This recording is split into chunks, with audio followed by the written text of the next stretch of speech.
Here is Mester of Germany, his first attempt in the javelin in the F41 category, and he's hurled that one well beyond 30 metres, nearer to 40 metres. मैं तेरी सरकार बना दूं, table को तेरी बार बना दूं। याद रखना, गटर की राजनीति करोगे तो परिणाम भुगतना। गटर से उत्पन्न लोग गटर की राजनीति की बात करते हैं तो थोड़ा सा विचित्र लगता है। सुप्रिया श्रीनेट जी, आप चलती फिरती गटर है, आपको हमने देखा है, आपको हमने डिबेट में सुना है। तो यदि ये वाली बात कि भाजपा आपकी ही नेत्री की बात कोट ट्वीट करके बता रही है कि केसी वेणुगोपाल के ऊपर इस तरह के आरोप लगे हैं, और आप जो है मंडी भाव ये सब तो आप लिखती हैं, एक होता है स्लिप ऑफ टाइम, एक होता है कि लिख देती हूँ, कितना मज़ा आएगा, और फिर आप डिबेट में क्या करती हैं। तो अगर वो गटर था तब तो आप तो सीवेज ट्रीटमेंट प्लांट का रिजर्वायर है, मतलब प्लांट में जाने से पहले जो हौज होता है जिसमें सारा सीवेज इकट्ठा होता है, तो गटर की बाप है आप उस हिसाब से यदि देखा जाए तो।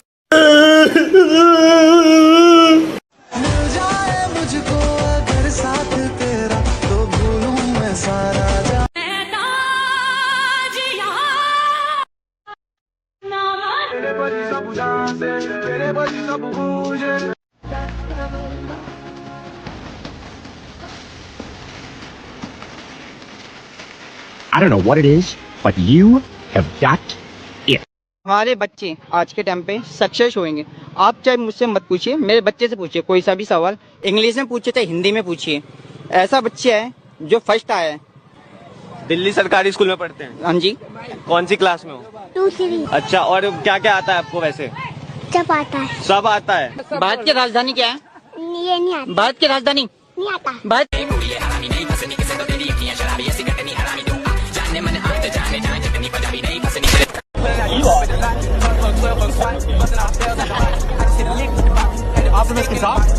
अगर 70 साल वाली सरकार ने पोलियो की दवाई न पिलाई होती तो आज के तारीख में अंधभक्त टेढ़े मेढ़े पैदा होते।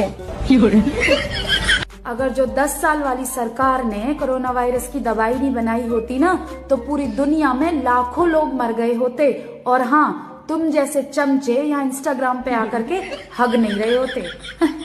लकीर खींच रखी है कुछ चंद मतलबी लोगों ने हमारी थाली में, वरना फर्क ही क्या है मेरी ईद और तेरी दिवाली में।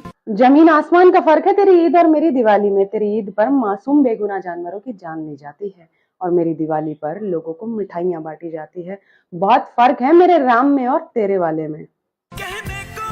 के मरा नहीं है रावण, आज भी हमारे दिलों में जिंदा है, और फूंक लो उसके जितने पुतले फूकने हैं। वो अमर था, अमर है और अमर रहेगा, और वो इस धरती पर अमर ही आया है।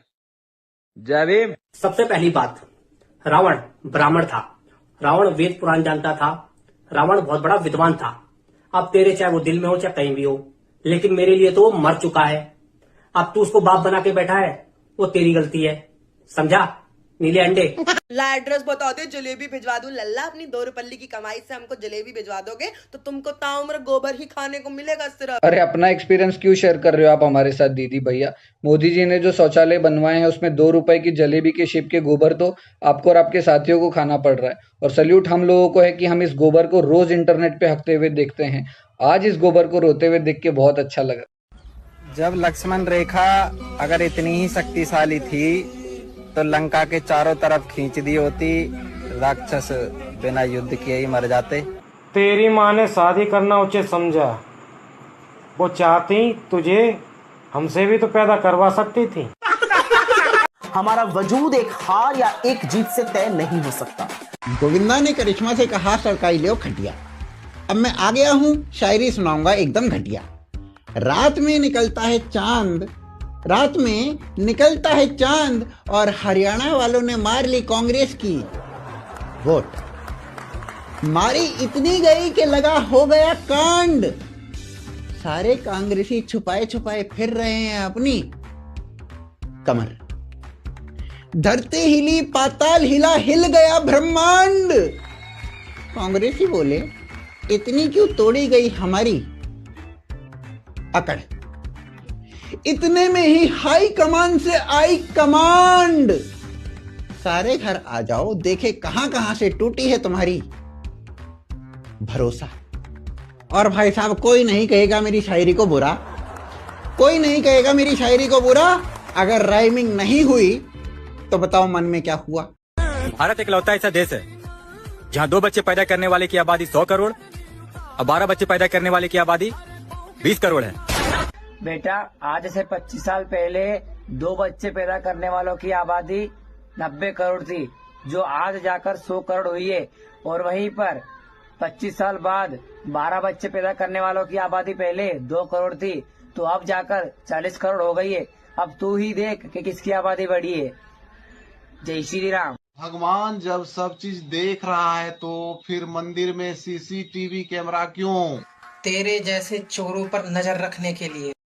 पत्थरों को पूजने वाली महिलाओं से कहना चाहती हूँ, हाँ, तू जिसको पूजती है वो तो रबड़ के बने हुए हैं। चल फिर भी बोल, मैं सुन रही हूँ। ये अपने सास ससुर को खुश कीजिए। क्यों, तेरी माँ ने अपने सास ससुर की सेवा नहीं की क्या? जहाँ पर तेरे जैसे सोच वाली लड़की जाएगी ना, वहाँ पर सास ससुर दुखी तो रहेंगे ही। जिन्होंने अपना बेटा तक आपको दे दिया और गहने के साथ साथ रहने के लिए घर दे दिया, ऐसी सास ससुर की सेवा करो। पत्थरों में कुछ नहीं रखा है। रियल में भी तू ऐसी ही है या सिर्फ इंस्टाग्राम पर ही ज्ञान दे रही है? ये ससुरा पपुआ कभी हिंदू बनकर घूमता है तो कभी मुसलमान बनकर, कभी सिख बनकर तो कभी ईसाई बनकर। कहीं ऐसा तो नहीं कि ये सामूहिक दुष्कर्म का नतीजा हो? बाकी आपको जो लगता है आप बताइए। नीतीश राणे बयान देने के बाद बचे कैसे हैं? क्यों उनके ऊपर कार्रवाई नहीं की गई, न सरकार की तरफ से, न पार्टी, न संगठन की तरफ से? अगर है तो पब्लिक डोमेन में नहीं है कार्रवाई सर। देखिए, नीतीश राणे एक बहुत ही कट्टर हिंदुत्ववादी इस प्रकार के हमारे एमएलए है। क्या वो पार्टी लाइन से मैच करते हैं? पार्टी तो हिंदुत्ववादी है ना, हम हिंदुत्व विरोधी थोड़ी है, हम कांग्रेस थोड़ी है। हम तो डंके की चोट पर कहते हैं जी हम हिंदुत्ववादी है, सवाल ही नहीं उठता। पर देश भर में कोई तमिलनाडु में बोलता है कि सनातन को मिटा देना चाहिए, कोई केरला में बोलता है कि सनातन का मुर्दा गिराना चाहिए।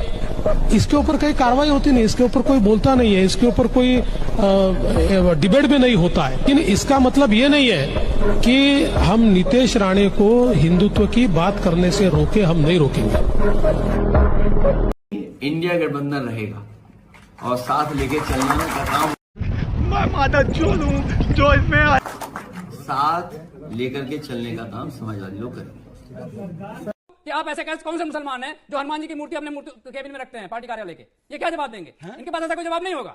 सुन लीजिए, इनके पास जवाब नहीं होगा। हनुमान जी मेरे नहीं हो सकते। सबसे ज्यादा रामलीला पर कैपिटा अगर कहीं मनाई जाती है तो इंडोनेशिया में है, क्योंकि धर्म बदलने से संस्कृति नहीं बदलती। और इसीलिए राम जी भी मेरे हैं, हनुमान जी भी मेरे हैं, औरंगजेब और अफजल मेरा नहीं है। ये औरंगजेब और अफजल और बाबर को आप सजा कर रखो, हम राम जी और हनुमान जी को ही हम लोग जो है आस्था के रूप में देखते रहेंगे। ये हमारे भारत के संस्कृति के अभिन्न अंग है। ईवीएम से ही संबंधित है। आप पिछले कुछ चुनाव देखिए, आप 2024 का ही लोकसभा चुनाव देखिए, आप 99 सीट पे है। आप हिमाचल का देख लीजिए, आप जम्मू कश्मीर का देख लीजिए, वहां सब जगह आप एक सवाल नहीं उठाते हैं, आप कुछ नहीं बोलते हैं कि सब कुछ सही। ठीक है, जैसे ही जहां पे आप हारते हैं, वो दिन कब आएगा जब आप अपनी हार को मानेंगे और एक्सेप्ट करेंगे कि हाँ, जनता का ये निर्णय है, हमको हार मिली है। लेकिन जैसे ही रिजल्ट आता है, सर जैसे रिजल्ट आता है, एक प्रेस कॉन्फ्रेंस आती है, इलेक्शन कमीशन ने हमारी सुनी नहीं, इलेक्शन कमीशन ने हमारी सुनी नहीं, और हाँ सर, इलेक्शन कमीशन ने हमारी सुनी नहीं। अरे बच्चा, इसको बोलने दीजिए। अरे सवाल ही पूछ रहे हैं, इसके मन में भरा हुआ है, पूछने दीजिए। ये सवाल खत्म होगा, सवाल एग्जैक्टली हो गया। होगा, बिल्कुल होगा। समझ गया, मैं जवाब दे रहा हूँ। सर आप समझ गए ना कि हार को स्वीकारना चाहिए। चुनाव न जीत जाते। इन्होंने कहा, देखिए मुझे एक बात बताइए, इन्होंने कहा, अरे सुन लो भाई, इन्होंने कहा कि आप यहाँ जीतते हैं, यहाँ सवाल नहीं उठाते, वहां जीतते हैं, वहां सवाल नहीं उठाते। देखिए एक बात सुनिए, जब कोई हेरा फेरी करता है ना, जब कोई चोर गले से पैसा चुराता है ना, तो मालिक यानी कि जनता, और चोर जो हमारे लोकतंत्र की चोरी कर रहे हैं, वो कैसा पैसा निकालता? थोड़ा सा निकालता, जिससे मालिक को शक ना हो। अगर ये सारे एक साथ निकाल लेंगे तो ये जनता आ जाएगी ना, वहां पर पार्लियामेंट में पहुंच जाएगी, जूते कंडे सब लेके। तो ये बड़े स्मार्टली ये काम करते हैं। आप देख रहे हैं, चोरी का एक्सपीरियंस बराबर है आदमी को, क्योंकि कांग्रेस से है ना।